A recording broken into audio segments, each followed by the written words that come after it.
मोदी साहेबांना निवडून देणं ही जरुरीचं काम आहे आपल्या देशासाठी, आपल्या महिलांसाठी, आपल्या बायकांसाठी, मुलांसाठी, म्हातारी माणसांसाठी. तुम्ही आमच्या दारात आलात ना, त्यामुळेच फुल घेऊन ह्या मला मोदी साहेबच आल्यासारखं फार छान मनातलं बोलतात.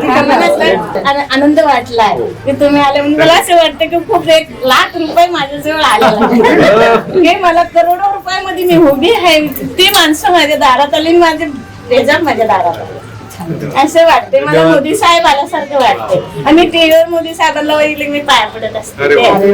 तो माणूस नाही, खरोखरच एक देव आहे. बरोबर. त्यांचा चेहरा बघितला ना तर असं वाटतं की कुठल्या ते आपण मंदिरात जाऊन बसलेला आहे.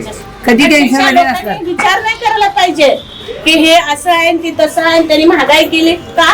त्यावेळेला आपल्याला पगार किती होता? 2,000. आता किती आहे? 10,000. बरोबर.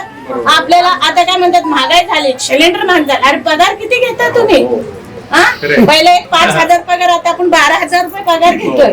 एक बाई 15-20 हजार रुपये कमवते, घर प्रपंच चालवते, मुलाचं शिक्षण करते. ठीक आहे, आम्हाला त्याच्यामध्ये तुमची मदत पण पाहिजे, आम्ही कमवतो त्यात तुमची पण सहायता पाहिजे.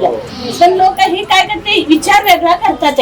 काय करतात की काय मोदी साहेबांनी, काय मोदी यायला नाही पाहिजे, मोदी साहेबांनी असं केलं, मोदीने तसं केलं. अरे मोदी साहेब आहे म्हणून ही देश आहे. आता गोळ्या घातल्या असताना झाडा जाऊन ती छाटून जात होती, दहा कुठं होते हे सगळे बाकीची ही आहेत ना, ही पप्पू त्यावेळेला पप्पू नव्हता ना, पप्पू लपून बसला होता ना तेव्हा. विदेशला जात होता, गरम लागतं हिथं ना, विदेशला जातो गारवा खायला. मोदी साहेब तसे नाही.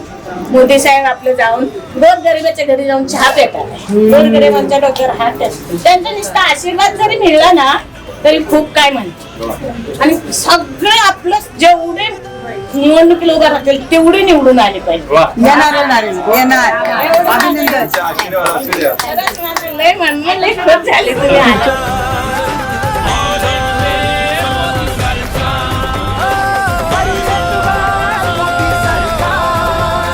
Yeah.